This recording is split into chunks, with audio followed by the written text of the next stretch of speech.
Okay, we're going to get started with who's here now.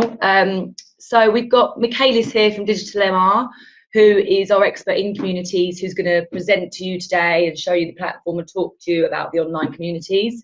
And I've also got Phil Hearn here today, who's MrDC's director, who's going to take any questions that you type in during and moderate them at the end of this. He'll also give you an introduction now. So I'll just pass you over to Phil and we'll get started.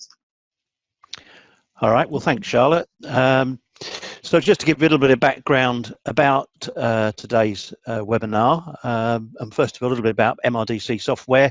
As many of you know, I know on this webinar, MrDC's been around quite a while now, 25 years, and we've had offices in UK and in the Philippines and Thailand for much of that period. Our background, as again many of you know, is in analysis and tabulation services and software to do those types of things. We've moved on more recently into automated reporting and dashboards, and the last year or so we've been in partnership with Digital MR, a company that specialises in social listening and communities. Our client base is about sort of 50-50 research agencies and non-research agencies working for banks and so on, so we've got quite a mixed client base. Today's programme, the webinar is going to break down into sort of 3 or 4 sections. I think the first thing that we're going to cover is perhaps some of the practicalities of actually running an online community and looking at how that works. Then we're going to take a reasonably in-depth look, or as long as we can in the time permitting, at the Communities 24/7 platform, and perhaps going on to look at perhaps to give you some ideas of the background to perhaps how some of our customers have grown with Communities 24/7, and also look at some of the differentiators that makes Communities 24/7 an ideal platform for this type of research. There'll be ample time at the end for Q&A. Feel free to type your questions at any time. I'll be moderating those and putting them to Michaelis. But for the main part of this session today, Michaelis, who's an expert in communities, is going to take you through the background to running communities and actually taking you through the platform itself. So without further ado, because I'm sure you don't want to hear from me, I'm going to pass you over to Michaelis to start the webinar proper. Thank you very much, Phil. Good morning, good afternoon, and good evening to everybody. I understand we have people from different continents on this webinar. Thank you for being here, and thank you for your interest and your time. So today we will talk about private online communities, one of the biggest innovations in market research in the last few years. If you're familiar with the GRIT report from Green Book, GRIT, it's a quarterly report that comes out based on research among research agencies and end clients with regards to new things they are trying out. Online communities and social media listening has been, they have been in the top 5 for about 18 consecutive months. So everybody is focusing to move in a direction that I would like to see as moving from ad hoc market research to continuous research. This is what online communities will enable you to do. It will enable you to have a continuous engagement and connection with your consumer if you're an end client, and if you're an agency, of course, you're the enabler for your end client. So let's see what we have in store for you today. I'd like to start with a high-level slide and explain that traditional market research has been about asking questions for the last 50-60 years, and this is what communities will help us do in a different way, in a more connected way. But there is more. There are more sources of information that are still untapped, and there is an opportunity to integrate social media listening and actual behavior purchasing behavior or browsing behavior into our surveys, and this is something we talked a little bit about this during the first webinar of this series back in June, I believe. We talked about social media listening.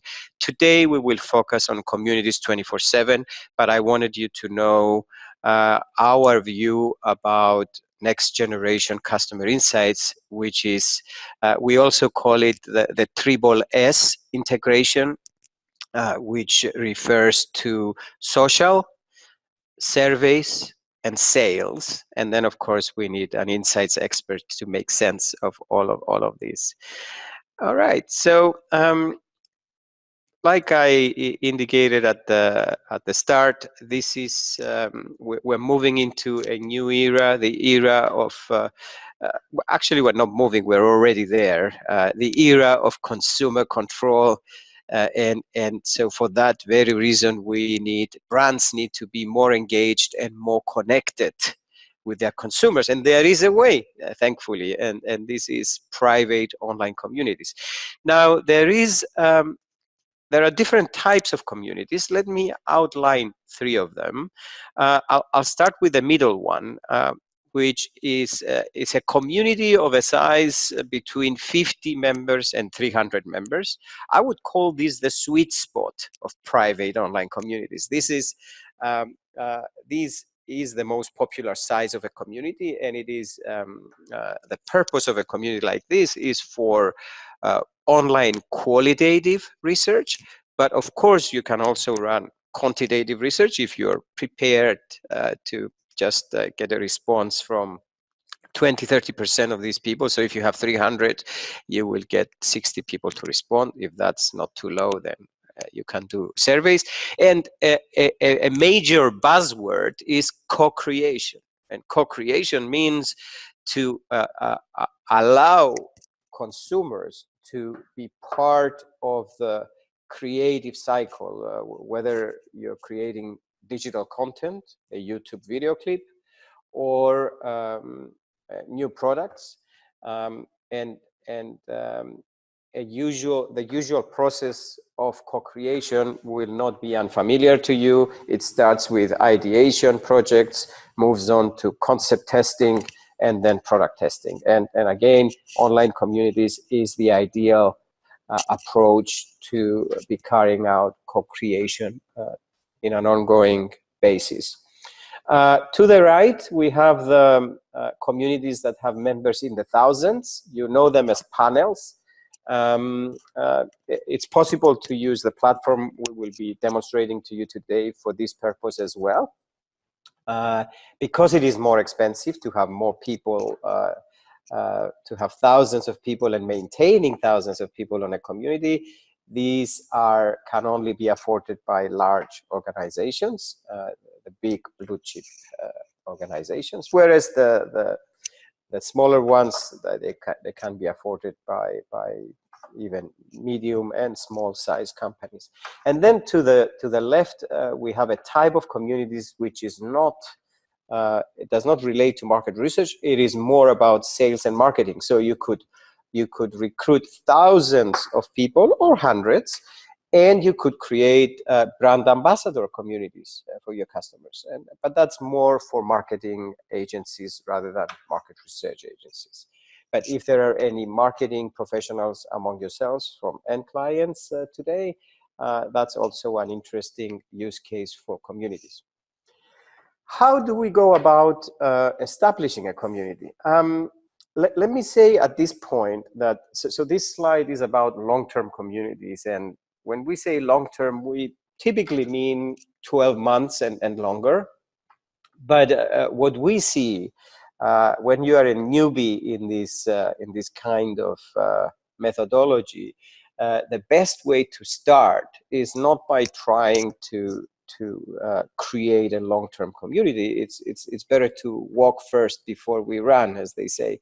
And so our suggestion to market research agencies and I'm comfortable if the end clients are listening in as well. It's a mutually beneficial suggestion, is to start off by when an end client comes to the agency and says, as they are used to, I'd like to do 4 focus groups for this marketing issue. Then instead of trying to persuade your client that maybe you should try online call as opposed to physical call, physical focus groups, the first step might be to offer to run like a precursor to the focus groups and invite all the participants in the focus groups a week early to upload images or video clips that relate to the marketing problem. These will help the moderators of the focus groups to create discussion guides that are much more to the point and useful to solve the marketing problem. And so you know, I mean, this an end client will always be open to try out something for a symbolic fee, let's say whatever, $400 or $500. Try out, you know, if having images from these 40 people that you will have in the focus groups next week will enhance the experience and the results. But so that's how you start, and then maybe run ad hoc qualitative research to get your to get used to the methodology, and then endeavor to consider a medium-term community and then maybe a long-term community. So just for the purposes of definitions, I think most people, when they say short-term community, they mean 1 week or 2 weeks, like a bulletin board discussion. When they say medium-term community, they mean 3 to 6 months, and long-term community would be 12 months and above. So what's the process to recruit, to create a long-term community? It is to first define the scope. Why do you want to have the community? What are the objectives? How many people? And from the objectives, it follows how many people you may need to recruit and what should be their profile. Then you recruit them, and there are many places from where you can recruit people. We can talk about this a bit later, but the main ones would be from the end clients' databases and also from consumer panels. Then comes the engagement, which is one of the most challenging things on online communities, to engage them initially and then continue to engage them, and thus reduce attrition, because attrition is an issue that contributes to cost. If you want to have 300 people over a period of 12 months, you have to take into account that some of them will stop being active and they will need to be replenished, which is the last point here. So engage them with fun activities, and then of course run the research activities, and I'll describe what these are. There are 2 types of motivation when you want to invite and engage people on a private online community. The intrinsic motivation, which basically means it comes from within themselves, and we need to outline it to them and make it clear. And then the extrinsic motivation, which is more about, well, it's external, so it's money, it's points, and the Communities 24/7 has a point system, which I'll be showing to you soon. But intrinsic motivation sounds like there could be a little bit of flattery, and there could be a little bit of a higher purpose. So come join the inner circle of Coca-Cola marketing and help us develop the next ad for Christmas, or the next advertising experience on YouTube. And while you do this, you will be among like-minded people. You will have some fun, and oh, by the way, you will be earning some points that you can redeem for gifts on Amazon, for example, or for money, or whatever the redeeming scheme will be.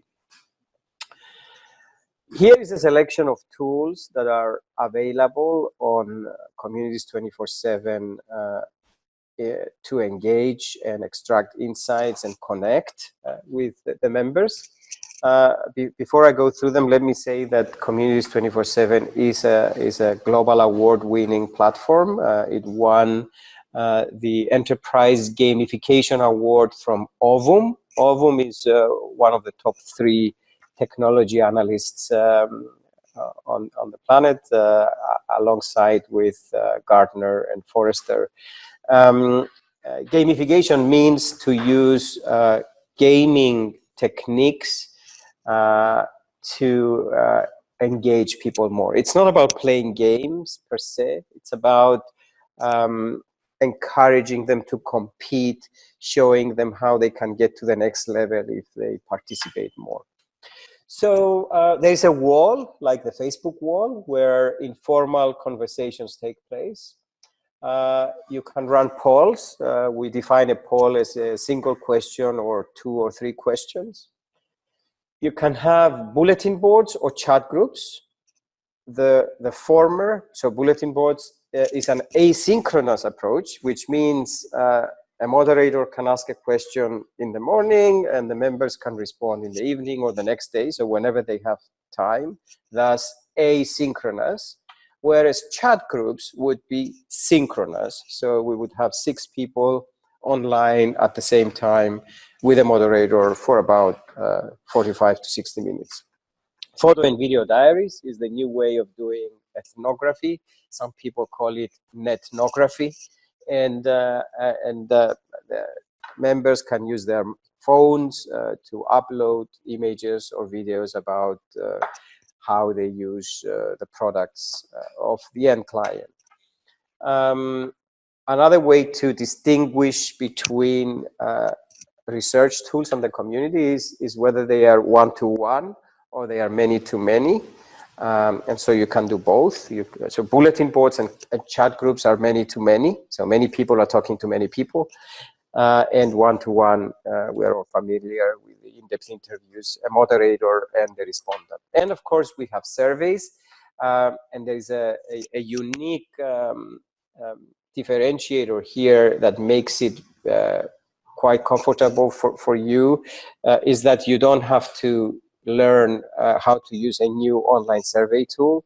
You can use the online survey tool that you have today, ranging from SurveyMonkey to Confirmit and SPSS Dimensions.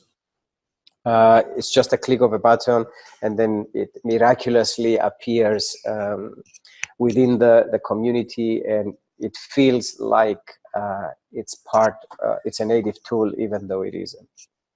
Okay, so I will move on to show you the community now.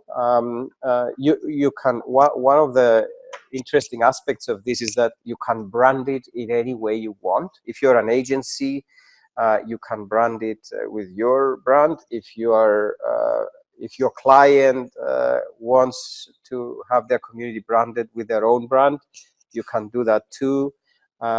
If you're an end client and you want to play around on your own and experiment with this, you can. It's do it yourself. It's sometimes we call it the SurveyMonkey of online communities, and I think we all know what that means. All right, so let me move to the online demo. I will come back to the PowerPoint after the demo to show you the design of a use case for a long-term community. One slide. Then the differentiators compared to other communities platforms, and finish with the benefits, and then I'll pass it on to Phil for Q&A. Okay, so let me now share my my screen. So let's start with this one. So this could be and Phil and Charlotte, if you cannot see my my demo screen, let me know. Otherwise, I'm continuing with this. So this is the landing page. One landing page as an example. It has a banner, it has a title, it says 3Mobile Community. 3Mobile is a telecoms company here in the UK. And here there is a sentence: become part of the conversation about all things that interest you, from consumer products to healthcare to politics, impact the world around you, and earn rewards and privileges. Then why should you join rewards? What is this community? And I'll show you how all these things that you see here can be changed and adapted. So you just click on login, you enter your username and password, then you're in. This is the branding that it was chosen for this demo community. Here is the logo of the end client, and the background is what you see here on the left and the right. These are colors that they choose or want. We are on the wall, and as we go in, and there are different types of ways to connect with people. The one I like the most is where the online community manager, like here, Welcome to connects the community. with a video clip that explains what this community is about. The same is described down here. Now, this is a different community. It's called the beauty community, and it's about women who like to use beauty products. And it says, mingle with like-minded people online, exchange views, socialize, and have fun. So that's more of the intrinsic motivation. Everyone's view is important. You're now part of an exclusive circle of female members of the society that can impact the world around them. Still intrinsic motivation. By participating in the activities and discussions, not only you get the intrinsic satisfaction of contribution, but you can actually earn some rewards. So that's the extrinsic motivation that I was talking about. Let me go back to the other community, just to make the point that even though I was talking earlier about research methodologies like bulletin boards, video and photo diaries, chat groups, polls, we don't recommend that you focus on the methodology. Our end clients and you, the end clients who are on this call, and the market research agencies we're all aware that what is important is the marketing problem, the marketing issue we're trying to solve. It's not the methodology. So the marketing problem comes first, and we would like to help our partners and end clients to move away from this thinking of, yeah, that's the marketing problem. Let me choose a methodology that suits. What you can do with this one, with this platform, is you can combine methodologies. And we think every time you connect the dots from different sources, you're bound to discover insights that are unique, that are not visible otherwise. And so in this example, you see a poll. So what do you use your data for the most? For social media, for maps, whatever. You can answer the poll and then vote if you are a user. And then you can see the results. You can see what other people voted. So that's a poll. So that's, you could start with a poll, which is more of a quantitative approach, even if you have 50 people or 20 people on your bulletin board. Then you may ask them to look at an ad and tell you how they like it, which is more of a bulletin board kind of question. You could have a conversation about this, and then you could even ask them to upload an image or a video clip, like, let's find an example, like here. So this is, sorry, let me go back. So I want to show you a video diary that shows how people share video clips.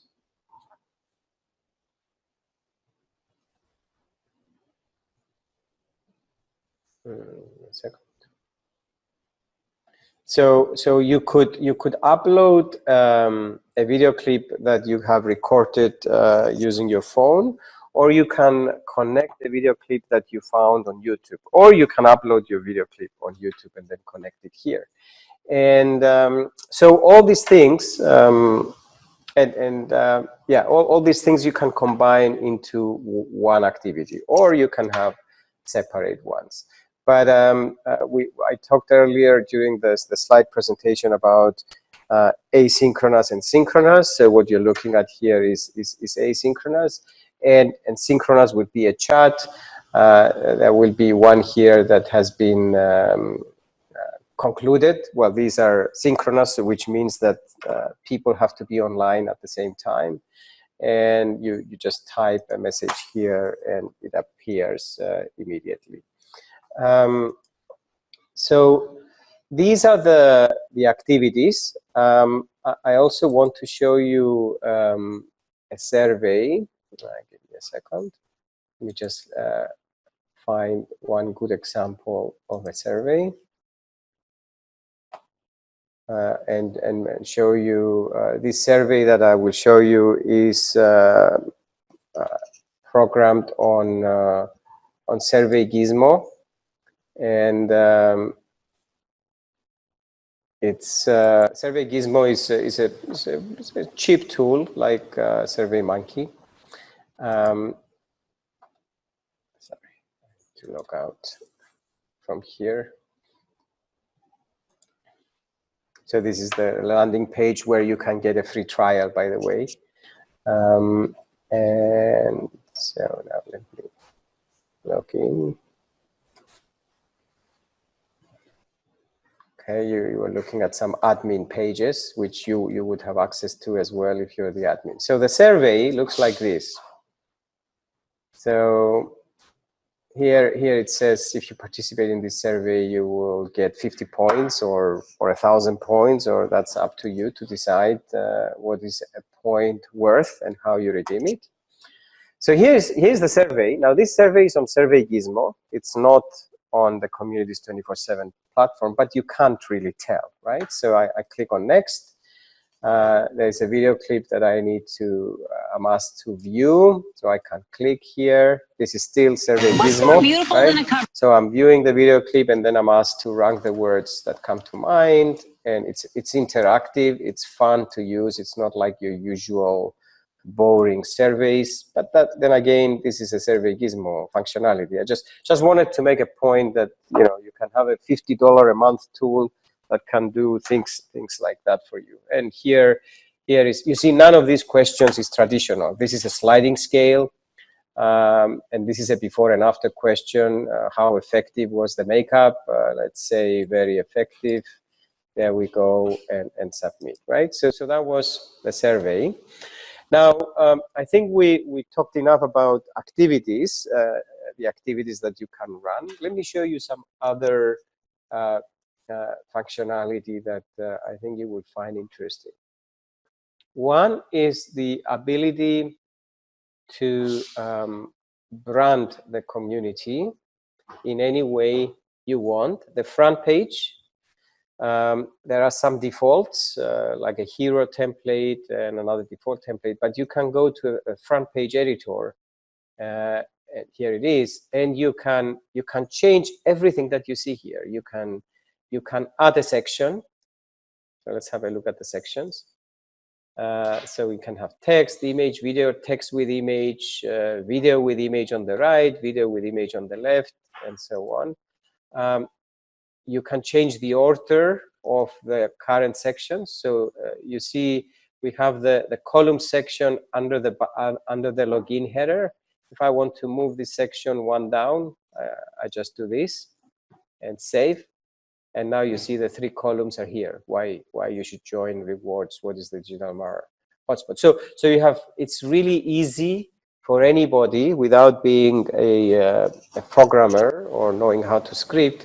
It's really easy to change, brand the landing page. You can also change all the colors of the fonts, make it look like your brand or your client's brand.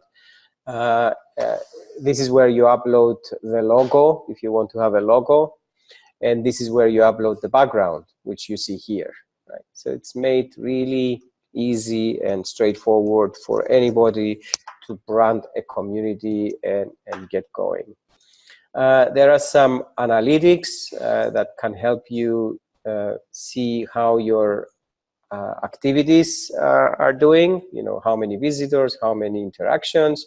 Then you can look at all the members that you have on the community, and you can check out their participation. So if I click on Jane Lloyd and click on engagement, I can see that she went to the wall 40 times, but she didn't post anything. And that's how we can follow up with our members and say, hey, you know, I've noticed you haven't been participating a lot. How can I help? And so the points, we talked about the points. You could say 100 points is $1 or £1 or €1. And one of the most frequent ways to redeem points that we see is with gift vouchers. Amazon, for example, here in the UK, very easily you can send a code by email, a voucher code, and they can use it to buy something online. What else can I show you? Gamification. So points is part of gamification, but also making it public. Who are the top 5 participants or the most active users? And here we see the community leaders. This is the leaderboard, the top 5 people based on the number of posts. And you may decide to give a reward every month to these people so that they are more encouraged to participate more and be on the leaderboard. I think, one other thing is that there are 4 roles that you can assign to somebody on this community. There's the admin, which is what I am now. There is the member. There is the moderator, who has certain access, but not everything that the admin has. And you have an observer, who could be the client or anybody you like to observe, but without being visible and without accessing anything.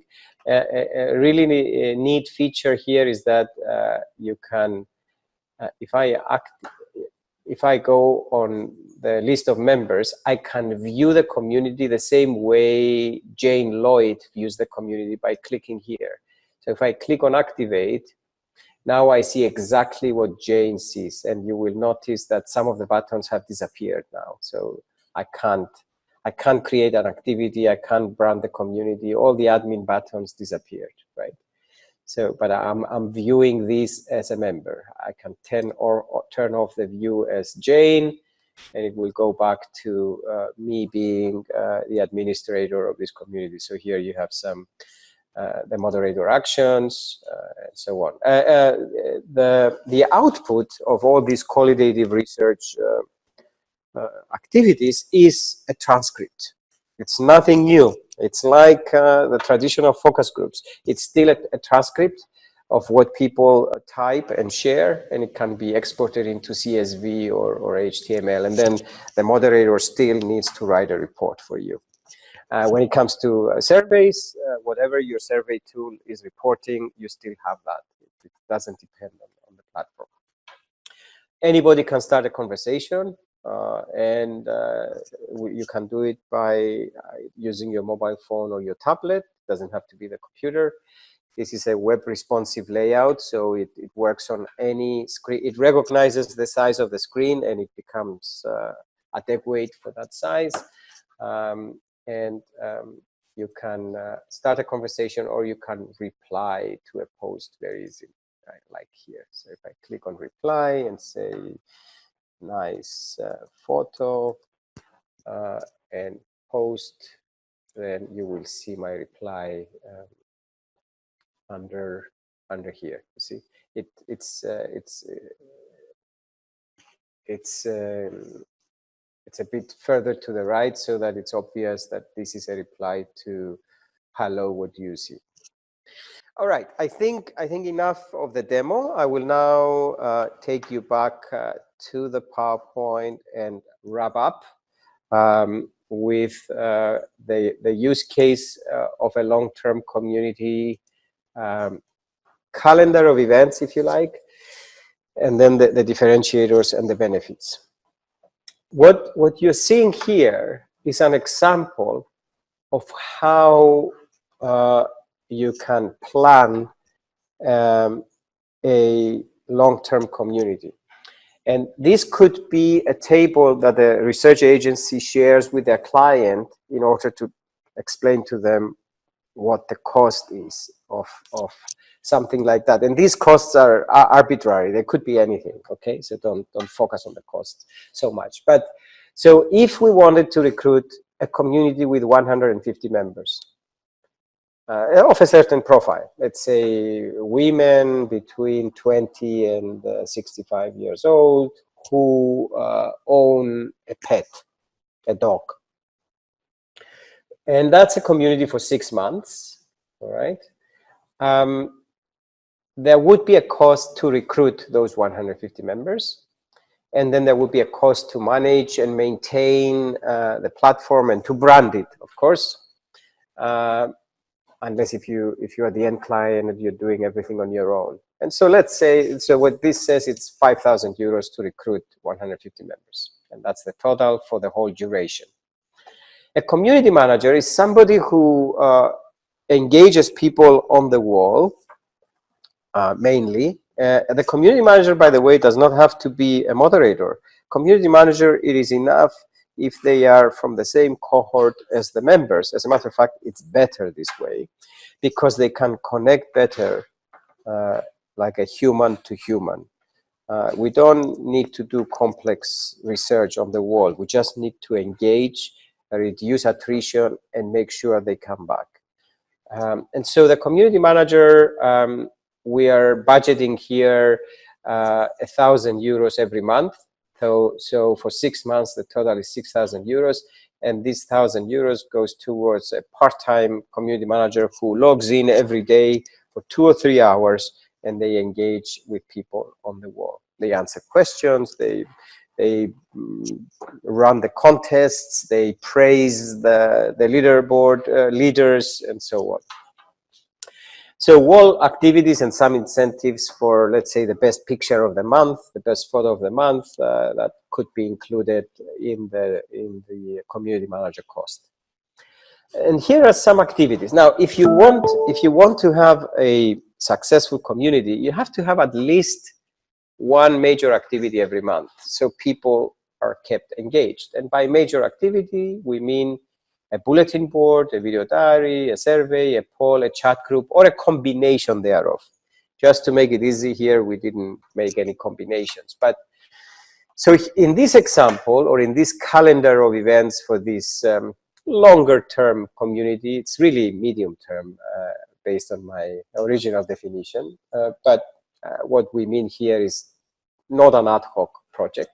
So a bulletin board discussion project with two bulletin boards with 15 people each for a week of asking them questions, to run one in September, one in October, one in November at 9,000 euros each, which may be very, very expensive in your country. Could be 3,000 euros each, I don't know. And the deliverable here is a report from the moderator with a presentation like you are familiar with from focus group discussions, presentations, how a researcher comes into your boardroom and says, this is what they said, this is what they mean, this is why, this is what they like. The same thing would be included here, but the data collection would have happened on communities 24/7. So 3 times 9 is 27,000 euros. Then a video diary, 10 people for 1 week at 3,500 euros to do one in July. An online survey, well, with 150 members and about 20% response rate, you would get 30 people to respond. If you're happy with this low low number as a sample, then you can run a survey, or you may say, no, that's not for me. I don't want surveys. I just want qual. for this kind of people. But let's say you do run the surveys, 900 euros each, because remember, you already have the sample. That's one of the main advantages of having your own online community. If you're an end client, you don't have to recruit again and again and again on an ad hoc basis. You recruited once, you have them. All that you need to do is replenish if you lose some of them every month or every quarter. And so that's 900 per survey, one in August, one in October, 1800. 2 polls per month at 100 euros each. There is 7. So we have polls even the starting month before everybody is recruited to keep people engaged. The first people that we recruit, we can't leave them there for 30 days without doing anything.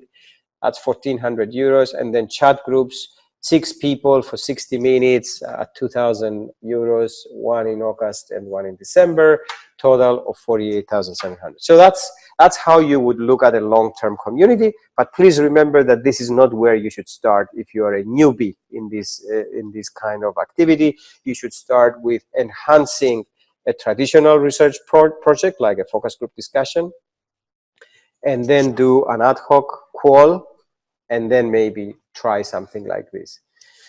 All right, so there are about 14 communities platforms for market research that we know of and that Forrester knows of. They have a report out there if you want to see it. We are one of these 14, the Communities 24/7. Why should you choose this platform as opposed to others? There's a number of reasons here. Customization, because you saw how easy it is to brand it yourselves, whereas most of the other platforms on the Forrester report, you have to pay them to create the branding for you, and every time you need to change your branding, you have to pay for that. Languages, it's multilingual. It has multiple languages already, but a language can be added in 2 or 3 days without any cost. There's a range of research tools that you have seen, and I guess we are quite proud of the fact that we don't make you buy another online survey tool, but we allow with one click to integrate your online survey tool that you're already using. If you don't have one, we can help you with one, with a suggestion like Survey Gizmo, or I'm sure MrDC software also has some suggestions on that front.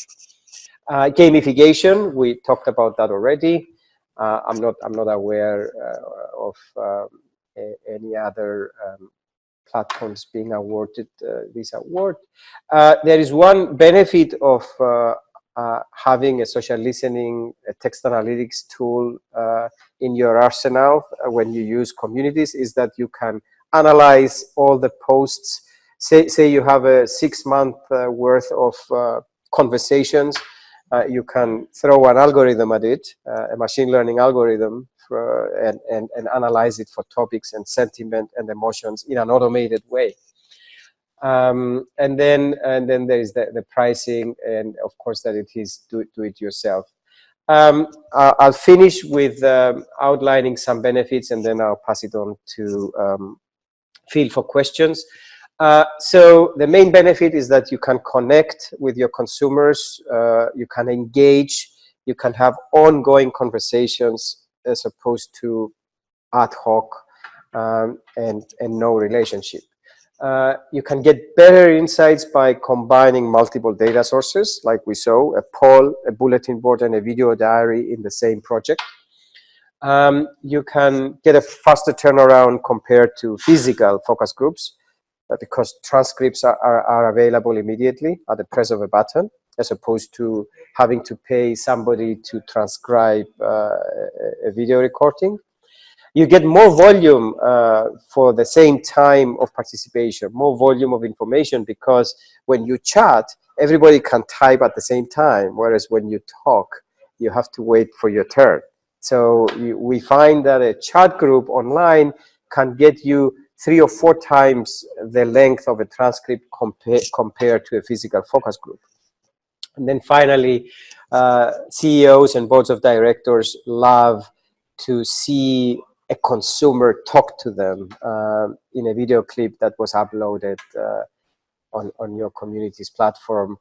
That's an ethnography made really, really inexpensive. You can have an ethnography project at a fraction of the price previously. So, okay, so Phil, that's all I had to present. Back to you for questions. All right, thank you, Michaelis. As Michaelis said there, if you've got any questions, just go to the Q&A part and feel free to type in your questions, and we'll try and get through as many as we can in the time permitting. And they can be general questions about communities in general or about the actual platform itself. So we've got a couple of questions coming in already. So if you've got any questions, feel free to type those in, and we'll try and get those fielded in the remaining 15 minutes of this webinar. So the first question that's come in actually is a question, a practical one I would suggest about, have you got any advice on recruiting people for private online communities? What's the best ways of doing that?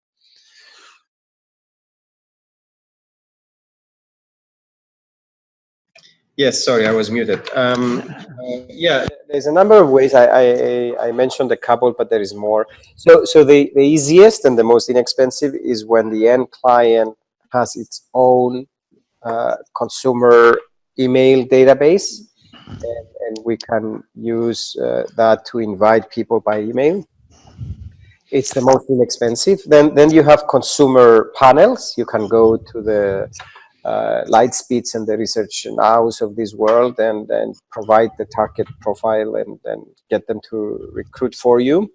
We are working on connecting the platform with a global panel, which will allow in the very near future, through an API, will allow you to enter the target profile, press a button, and then the recruitment will happen for you somewhere, and then you will start seeing people registering on your community.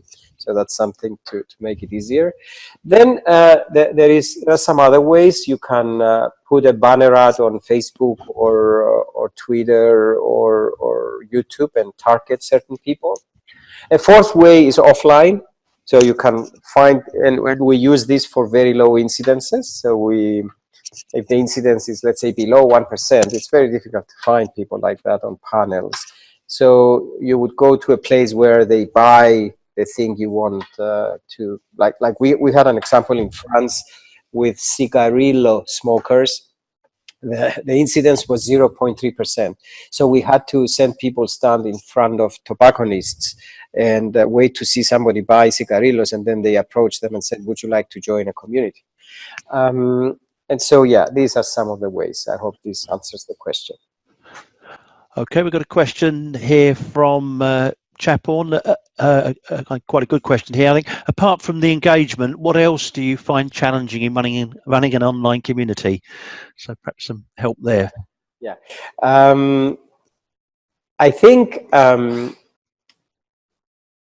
to make sure that the participation we get, we could get engagement that seems okay, but then sometimes some people participate in many of those, and we have to be able to weed out the expert respondents. I'm sure you're aware of this type who do it for the money. So we have to be very careful at the recruitment process to vet these people and make sure that the intrinsic motivation is the main reason why they join, not the money.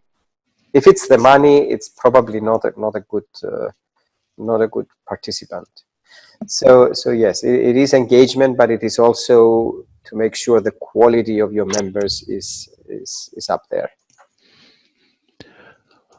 Okay, thanks for that. Got a question from Lucy, or two-part question actually here, or two questions.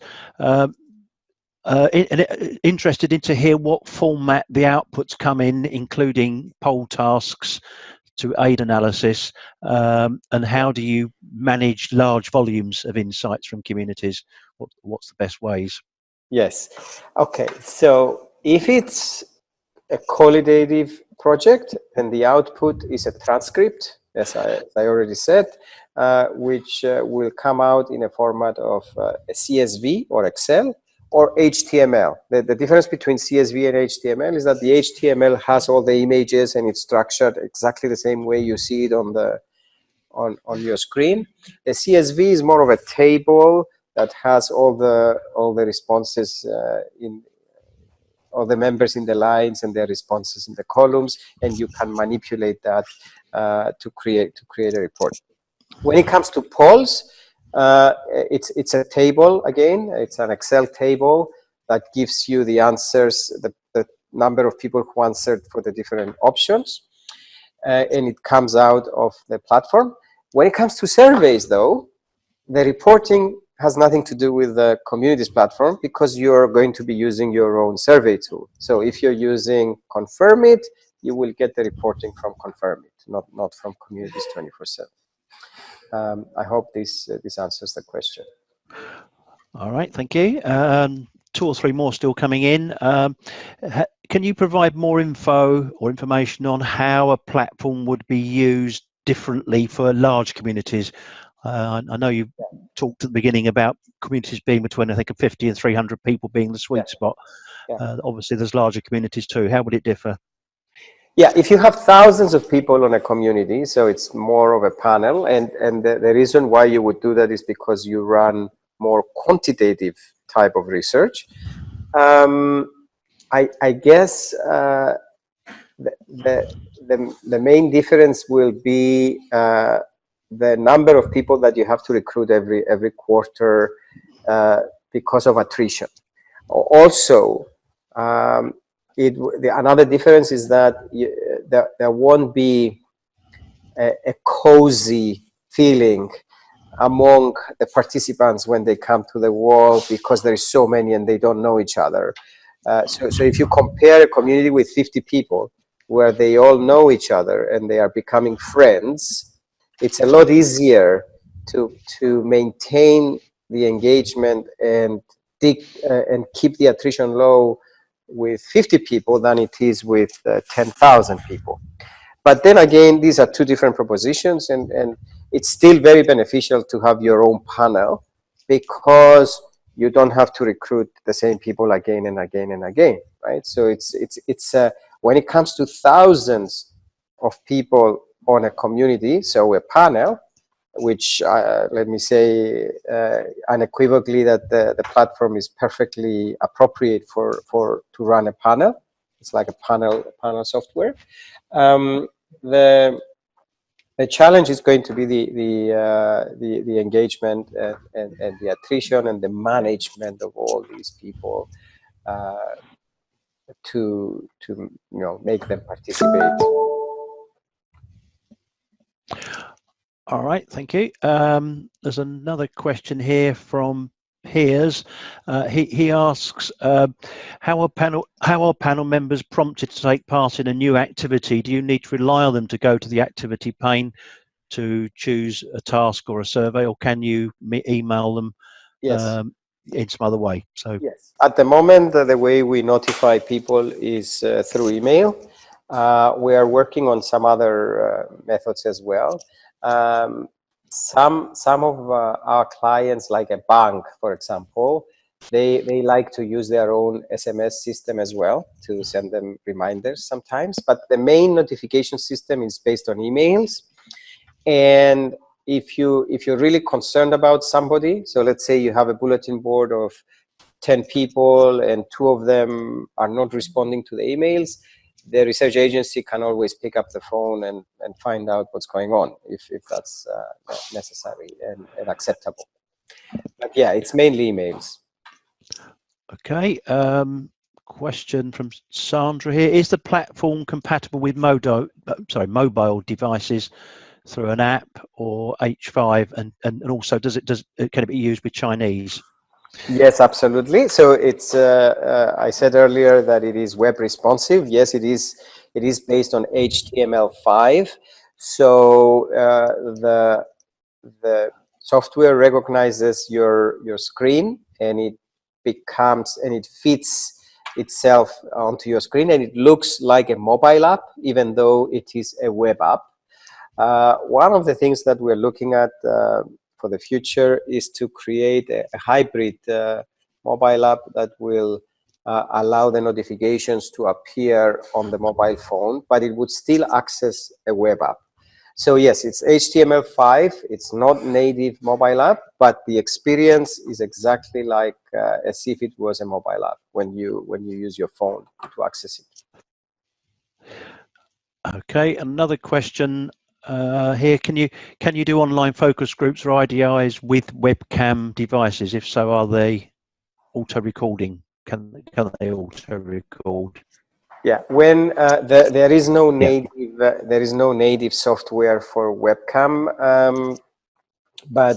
interviews, but we have done it in the past, and we created the communities platform to be very flexible to combine other tools, like we combine the online survey tools. So you can basically invite people by giving them a link to a Google Hangouts or a Skype meeting or a WebEx meeting. And then on WebEx, for example, you can record, or Zoom, which is the software we're using for this presentation. So at the moment, you would have to use a third-party application, but it's fairly straightforward. Okay, here's a difficult one for you.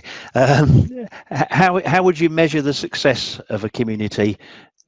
Yeah, based on our experience, this is a good question and an important one, because if you're a market research agency, you have to be able to manage the expectations of your end client about participation. So success, apart from answering all the marketing questions, in terms of engagement, I would define in 3 numbers. The first one is wall participation, 10% per month. So if you have 150 people, 10% is 15 people in a month. They go on the wall. So if it's over 15, you're doing fine. If it's less than 15, you're not doing well. You have to do something about it. Response rate to an activity is, if it's over 20%, it's success. So if you have 150 and you invite them all to a survey, you need to get at least 30. Otherwise, we will consider it a failure or not an engaged community. And then attrition, the third number, is 3 to 5% per month. Attrition is considered successful. So again, if you have 150, 10% would be 15 people. So if you lose 20 people in a quarter, that's within limits, and that's considered success. All right, thank you. I think we've got time for just one more question. And there's one here that came in just a second ago. It's asking whether you've got any advice on how you brand a community, whether you should use the research agency branding or the client's branding, and whether that can influence anything. That's right. So it does. So if your objective is to run competitive research on the community, then they should not know who is sponsoring the community. So probably you should use the agency logo or some other neutral theme that doesn't denote who the owner is. If you're doing it for co-creation, though, which is about ideation, concept testing, and product testing about your own digital content and products as an end client, then it is advisable to brand it as you, because it helps for the engagement and the intrinsic motivation. So if Coca-Cola has a community and it's for co-creation, they should brand it Coca-Cola. All right, I'm going to sneak one more question in. Cassandra's come up with one question just as we're about to close. We'll just take this last question. What is your usual replenishment plan? How often do you need to do a community health check? I think every quarter. So if you are successful and your attrition is 3 to 5% per month, in a quarter you will need to replenish 10 to 15% of them. So every quarter, I think, makes sense to have a look. You may decide to replenish or wait for the next quarter and you will replenish 20%. It's all right. Well, I think at that point we'll close the session. There's been a very high participation rate today, so I'm very grateful for all the people that have come along. The questions needn't stop there. Obviously, if you've got more questions, you can ask them after this session. You will receive an email fairly soon from Charlotte, who introduced the session at the very beginning, that will contain contact details, and if you think you would like perhaps a more personalised demonstration or take a trial of the platform, she'll be pleased to organise that for you. But let's hope the conversation doesn't stop when we end this webinar. You know, you're welcome to come back to us and ask anything from how you actually use the platform, or any background information if you're new to communities, any advice as well. We're obviously very pleased to offer to you. So it remains me to thank Michaelis for presenting today, and I hope you all found it informative. As I say, we'll be in contact with you all in the next couple of days. And thank you everyone for attending, and I hope it was all useful to you. Thank you very much.